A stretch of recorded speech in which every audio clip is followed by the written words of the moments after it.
Welcome to my very first YouTube Q&A. And I'm super excited to get this video underway. I got this idea from many of you, actually. I've been doing a lot of lives on Instagram and TikTok, and you guys seem to love the format. So why not bring it on to here?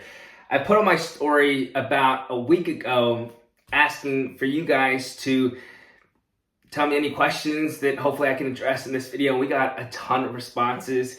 I have my whole little setup to the left of me, so I'm going to be referring back to them. But I certainly can't answer everyone just because there's so many. So if I have to make multiple parts to this, then I surely will.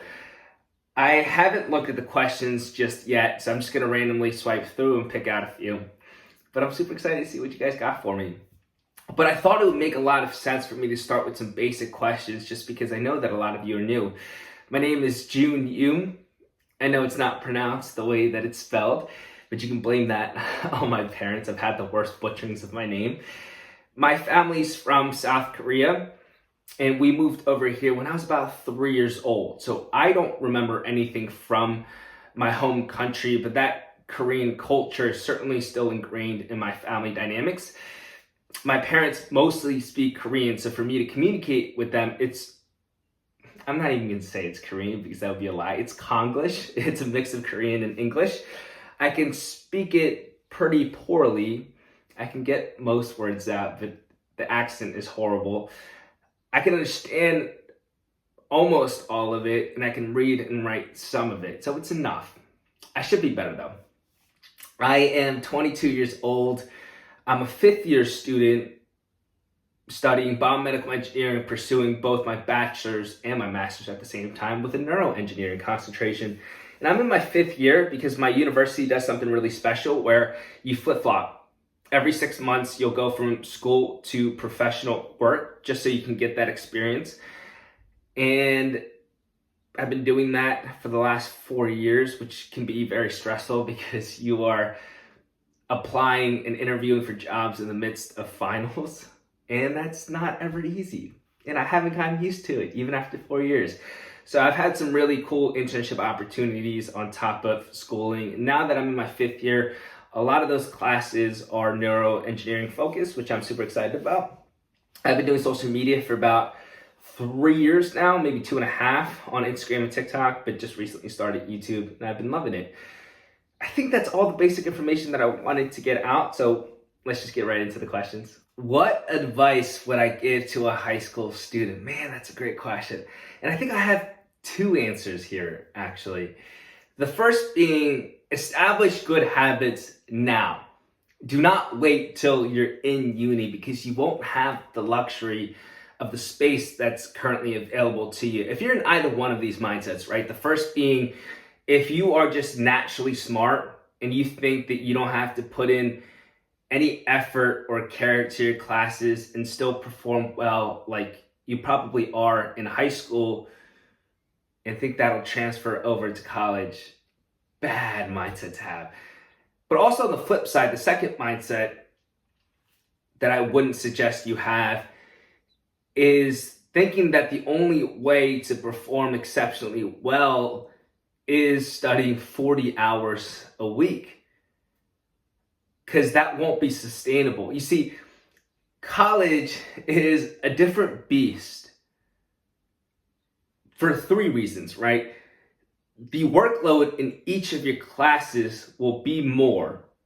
You'll be taking more classes, and each class will be harder than what you were taking in high school. And so you add up all those 3 things and you think that you can get away without caring, not gonna fly. If you think that you can study 40 hours a week for all of these classes, also not gonna fly.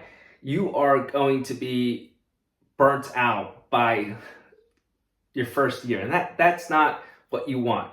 And so first, you're gonna have to establish a care factor, right? Understanding you caring about your studies doesn't necessarily mean that you have to go above and beyond in each of your classes. If you're still performing well, that's great. Perhaps build a system for yourself, not only with your school schedule, but in life in general. Maybe you insert some productivity techniques that allow you to be your highest performing self, and you know that you can handle an increase in workload when you get into college. And you certainly want to learn good learning techniques, right? You want to learn how to study smart and not just hard. If you can combine the two in terms of those effective evidence-based strategies on top of working hard, then you're going to be a superpower. And that's great.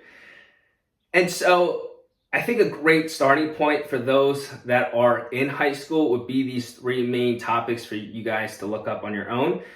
The first being active recall, the second being spaced repetition, and the third being interleaving. I think those three basic guiding principles will be a great place to start. And if you can integrate those in your current study habits, then I think you'll set yourself up well when the classes become harder in college. I actually don't think I've done this before, but I'm going to go through each of my products that I utilize for the morning and at night and speak to a little bit of the reasons why I use each product. I'm not affiliated with any of these companies, so if you want to try them, great. If you don't, great. You asked, I'm showy. The first is a gentle cleanser in the morning. It's called Rovectin Skin Essentials Conditioning Cleanser Advanced Formula Hypoallergenic. I love this thing, right? Because in the morning, I don't want something too abrasive, especially during the summers when I go out into the sun. And if my skin's already sensitive to start the day, my skin's gonna be red and flaky all throughout. So I don't want that. So I use something very gentle. And this is great for that. And then I follow up with a moisturizer that has sunscreen in it. I just realized that this is gonna be in Korean. So I don't know if they have an English name for this. Either way, I'm sure that they do. It's called 자작나무 수분 선크림. 자작나무 수분 sunscreen. If you ever wanted to see me read something in Korean, that was that. But it's so important that you use sunscreen in the mornings. Use it. I don't care if it's in the middle of winter. Use it. And I know that I'm not going to convince you with all the information out there about skin cancer, because I'm sure you've been told that and you still decide not to use sunscreen. What are you doing? But I'm going to convince you this way. A little bit more of a rough approach. If you care about your skin at all, you probably care about the way that you look, right? And the issue with not using sunscreen is that anytime you pop a pimple, right? Anytime your pimple goes away, it leaves that dark red spot, right? That's called hyperpigmentation. That spot will get darker if you do not utilize sunscreen. So if you're suffering from a bad breakout, yeah, that sucks, but it'll probably go away in a few days or a week or two max, right? If you don't utilize sunscreen, you just let your skin soak up all the UV rays, then that thing is going to stay on your face because it'll be dark spots on your face for a lot longer than that. So use sunscreen. Use it. Okay, that's my morning routine. So it's just a gentle skin cleanser and then lotion that has sunscreen in it. And also this is great because it doesn't leave that white cast on your face. So yeah, use it, don't use it, I don't care, but it works for me. Nighttime routine time. Night routine time. So I can't show you the product I use for cleansing at night because it is so good and I never want that product to run out. And so I will gatekeep that till the day that I die. I'm sorry. But yeah, it's not happening. I'm just totally kidding. It's the 10% benzoyl peroxide panoxyl, the thing that you can pick up in your local convenience store. The reason why I can't show it to you is because I ran out 2 days ago and I've been too lazy to grab a new one. And so I need to do that as soon as possible. I'll do that after this video. But I probably have an image of this up so that you can have an idea what I'm talking about if you don't know what Panoxyl is. And then I follow up with a toner. It's from a brand called I'm From. It's a Korean brand and Korean product, and they're always great for skincare. Let's go. But it has rice in it, and that's the main reason why I chose to use this. And I've been using this for the last 3 or 4 years because I had a lot of acne when I was younger, and because I didn't use sunscreen like I'm telling you to use, I had to deal with a lot of hyperpigmentation for years afterwards. And rice ingredients have been shown to brighten up your complexion, and so it got rid of a lot of that hyperpigmentation for me. So that toner. Then I follow it up with an essence. It's called Advanced Snail 96 Mucin Power Essence. Now, what's the difference between a toner and an essence? That's a great question, and that should be something that I know by now, especially if I've been using it. But I think the difference is that the toner is more of a primer, right? It allows the following products to be soaked up better in your skin. And then following, if you use an essence, it does a really good job of locking in the moisture. Again, I have no idea if I'm telling you the right things. Don't quote me on that. Skincare is certainly not my forte. But that sounds right. So let's just go with that. And then I follow up with, actually, I usually follow up with this first. And it's a version of a retinoid is the term that I was looking for. And when I had a lot of acne when I was younger, I would be prescribed a retinoid, but now I can't be. And so I look for something that I can find in my local CVS, and that's this different gel. It has adapalene gel 0.1%, and it's acne treatment. And this does a really good job of preventing a lot of my acne, right? And so I just use a little bit of it, like the tiniest bit, and put it on my face. To be honest, I don't know if I'm supposed to be using this right after I wash my face and then put on the toner essence, but it is what it is. It works. And then I follow up with a thicker moisturizer, because at night you want to have a thicker moisturizer so you wake up with some pretty moisturized, soft skin in the morning. And that's Advanced Snail 92 all-in-one cream by the same brand as this. So I got these together, and I think that they are a powerful duo. And so that's my entire skincare routine. And then I use Vaseline for my lips. I think that's it. Yeah, hopefully that was fun for you, because it was fun for me to go through all these. I should probably know why I use these, but yeah, we'll move on to the next question. What is my favorite quote? That is so hard, because if you've been following me for a while, you know that I share quotes regularly. So I'm just cycling through a ton of different options in my head right now. So bear with me. I am going to go, I'm in between two right now. The one that has stuck with me the longest. And that's because I was introduced to it in my elementary classroom. It was a poster on the wall, but I didn't understand the meaning of it then as much as I do now. And the quote goes, humility is not thinking less of yourself, it's thinking of yourself less. How profound is that? That has been certainly a guiding quote in my life, because when I was younger, everything was about me in my head, right? I wanted the most attention possible because I thought that I was so great. Not a great mindset to have.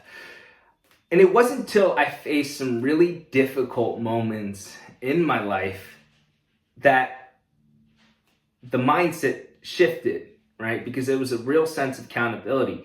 For example, when my parents went through their divorce, and that really impacted me in every way possible, I knew myself more than anybody, right? In that moment, even if I wasn't expressing my thoughts aloud, I knew what thoughts I had. I knew that I was quick to anger. I knew that I was a lot less forgiving. I knew that I was not at peace. I knew that I wasn't proud of the individual that I was at that moment in time. Because it's in those vulnerable moments that your weaknesses show. I have weaknesses, right? I'm not perfect. I'm so far from it. And if you can have that real sense of accountability there and remind yourself of those weaknesses after that situation has passed, it gives you a level of humility, right? But that first half of the sentence is so important, right? It's not thinking less of yourself. I certainly have a lot of confidence, right? Confidence is having an undeniable stack of proof that you are exactly who you say that you are. And so I have an undeniable stack of proof that I am a hard worker. I've shown it time and time again. So I hold myself to a very high standard and I meet those standards. And so I have a lot of confidence. But I don't think about myself all the time, right? Actually, I don't think about myself much at all unless it's for my reflection points. Everything in my life is now transformed into how can you insert value to people's lives? Rather than taking away value all the time, it's about what can I pull from my experiences, my knowledge, and be able to help people succeed and prosper, right? And it's funny enough that the mindset transformation began also when my social media journey began. And so that has been kind of coinciding, and it has allowed that type of mentality to be showcased at such an amplified level. And so when I speak to all of you guys through my social media channels, it's exactly that approach. How can I help? How can I motivate? How can I encourage? How can I tell you that you're doing a good job? How can I tell you that I'm proud of you for everything that you've accomplished? I think that's what life is all about. And so I will probably say that's my favorite quote, even though that was a tough choice. I think it's a good choice, right? Where did I find these learning techniques, and do I have recommendations? Absolutely. I'll start with where I found them myself. I first had this innate curiosity of wanting to learn how to be more efficient with my work, because I was looking at all these responsibilities that I had, and school wasn't the only one, but it was the one that was a non-negotiable and caused a lot of anxiety. So learning how to be more efficient with my work there would open up room for all these other endeavors that I was desiring. And so that was a huge priority for me going into college. And so I started reading books. That's probably the next step. I read a book, and this is the one that I would recommend to you. It's called Make It Stick, and it talks a lot about the science.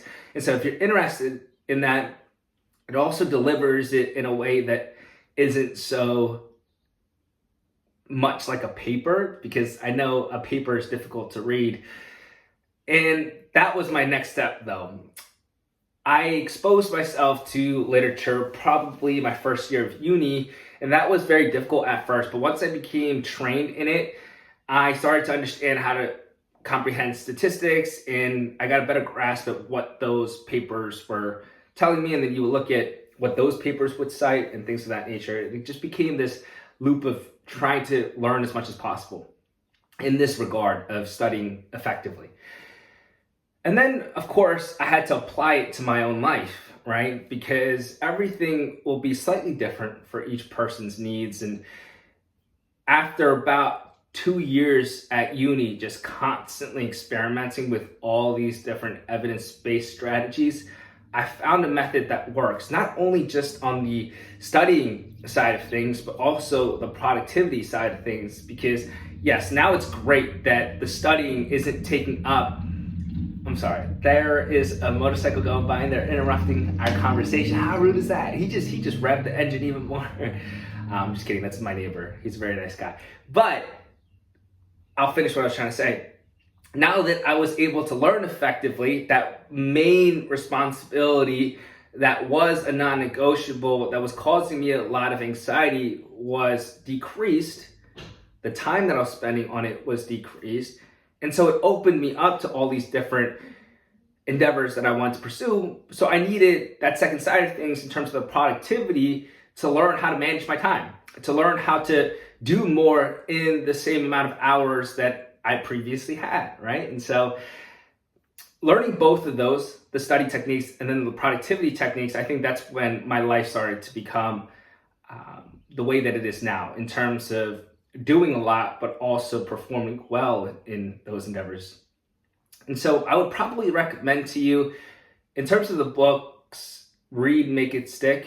But in terms of the papers, maybe start with some of the basic ones that go over the difference between encoding and retrieval practice. I think would be a great starting place, because right now, probably what you've been exposed to are a lot of passive studying techniques that give you an illusion of knowing, but in reality, it doesn't allow you to hold or store that information for long periods of time. And that's why you have such difficulties in your cumulative exams. And that can also cause you a really big problem when you get into uni, where you're expected to recall information from years ago, plus be able to put it on top of everything that you're learning new. So probably start there. Those would be my recommendations. Make It Stick in the encoding versus retrieval practice studies.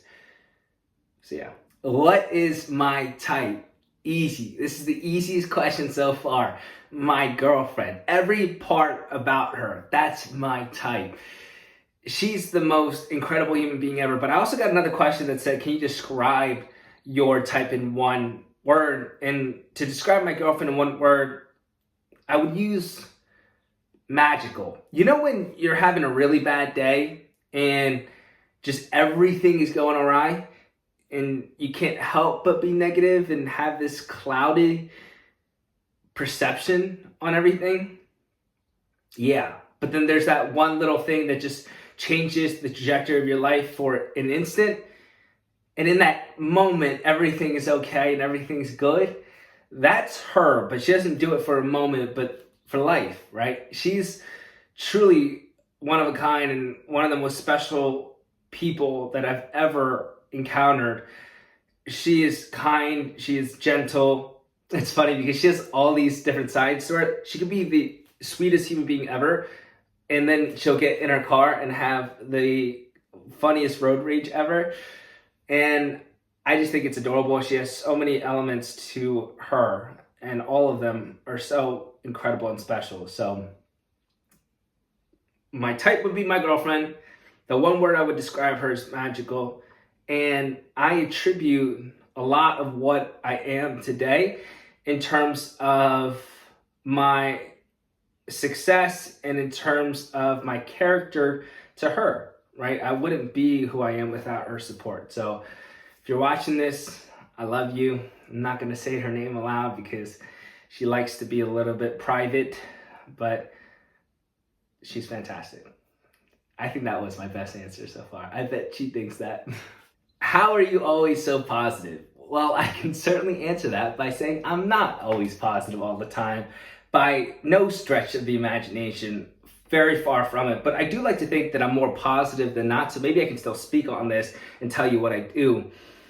I start every morning with gratitude. And as trivial as that sounds, it is so powerful, because what it does is creates a layer of protection on your mind that doesn't allow negativity to penetrate its way in any form, whether that's a comment, whether that's an occurrence at work, whether that's a rumor, whether that's your friends or your parents, whether that's a bad hair day, right? You don't allow that to negatively affect you because you've gone through the priming session of being grateful, of declaring to the world, hey, these are the things that I have, not the things that you want. I think that people get this messed up. Not the things that you want. That's not what I'm talking about here. The things that you currently have, the food on the table that you have, the roof over your head, the job that you have, the education that you have, the family that you have, those things that you have, not everyone has, right?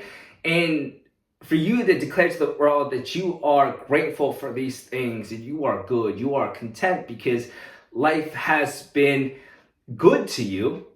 You are not a victim of life, but you are grateful for life. man, that changes your perspective, and perspective drives your performance. The way that you view what you do affects how you do what you do. You change your perspective, you change everything. If you live a life full of complaining, full of gossiping, full of just talking bad about everything that is happening in life, that's a sad way to live, you know? And life is so short, it can be taken away from you at any instant. And I would hate for something tragic to happen in your life for then you to be grateful, right? And I think that's what you see a lot in movies and stuff, when you have a bitter character and the moment they have an epiphany is when they are close to death, right? Or when something tragic happens in their life, then they turn their life around. Don't wait for that, right? Don't think that you need that to see it differently. See it differently now. And set aside time where you can be intentional about this. Don't just go out on a whim and hope that throughout the day you're gonna randomly be grateful. No, start your mornings. Set it in your routine that you are gonna write 5 things you're grateful for each morning. That has changed my life, and I think that it can change yours if you start. These next 2 are gonna be really quickly. I'm gonna just spit fire these ones because I've been taking so long on the other ones. How long have I been growing my hair? That's been about the last year and a half, maybe a year and a half with trims in between. I think it's a year and a half, maybe a little bit longer. But the reason why I decided to grow my hair is, why not, right? I don't know how long I'm gonna have such healthy hair, right? And I'm lucky to have it. So why not see what it looks like when it's fully grown out? And I think at this point, it's just become a part of my image, and I love it. I love the way that the long hair looks. I love being able to put it up. I love being able to put it down and still looking good either way. Now, the next question is, what are my PRs in the gym? So bench, deadlift, and squat are the 3 main lifts. So my bench, I think, is 290, if I'm not mistaken. I think it's 290 to 295. One of the 2. I have a video on that. And then squat, I think the most I've ever done is 385 pounds for 2. I think is also, if I'm not mistaken, 385 or 395, probably 385. And then my deadlift was 405. Deadlift is by far my weakest. For those that don't know, your deadlift should be significantly stronger than the other lifts, but I don't train for strength. I certainly am not strong in terms of what people my age and body weight are capable of lifting. Kudos to my powerlifters. You guys are a different level of athleticism. I train more for the discipline side of things, like getting myself into the gym is a big part of it. The mental aspect, aesthetics, certainly, in terms of looking good and feeling good. But yeah, I don't really train for strength. I think those were the 2 quick questions that I wanted to answer. Okay, I think that I will wrap up part 1 of the Q&A here. You guys did an incredible job with those questions. I had such a fun time answering them, and I promise to make more parts to hopefully answer some of the remaining ones. Actually, I should probably end with the question that was the overwhelming majority. I was just gonna make an Instagram story about it, but because some of you may be just here in this YouTube community, the question is, when will the guide be out? And the answer is really soon. At the end of June, early July at the latest. I've been working extremely hard to incorporate all the additional elements per your guys' request in terms of productivity tips, in terms of resume writing, interview tips, and advice to college students, on top of all the evidence-based learning that I was already writing. And they were such excellent suggestions because it makes it such a much more comprehensive guide, so that literally the moment you read it and apply it, you'll just become a better student and you will set up a better future for yourself. I should also probably clarify what the guide is for those that are new. Basically, I talk a lot about how to learn smart. And I talked about, actually, in this video, where I learned a lot of those things in terms of my reading of books and of literature. But I understand that there's a desire to want all of this in an easy to reference location where it's also geared towards students. And so I'm personally creating a guide to do this. And it'll include all of that, literally all of that. It'll go over what you are doing wrong and how you are probably learning and why that's ineffective. Then we'll go over evidence-based learning. And then we'll go over productivity tips so that as you decrease the amount of time that you are spending in school and still getting good grades, how can you manage your time so that you're able to pursue other endeavors? And then the fourth point is advice to college students. And then the fifth is resume writing with my own resume that's allowed me to get, 20 job offers the last 2 years, job offers in terms of internship offers. And then the last point is interview tips, and then a concluding section. I think I'm already on like page 20, and I haven't even gotten too far into the productivity tips just yet. And so it's pretty hefty, but I'm working extremely hard. Literally, like every moment away from my own classes and my own exams and my own projects, and every responsibility that I have is on this guide, and I'm pouring my heart and soul into it, and I hope that you guys love it as much as I do. But I promise you it's coming out soon, and I will update you when it does come out. I think that's the last point that I had. So thank you so much for being here. You guys are incredible. I love you all, and keep being awesome. Is that the last point?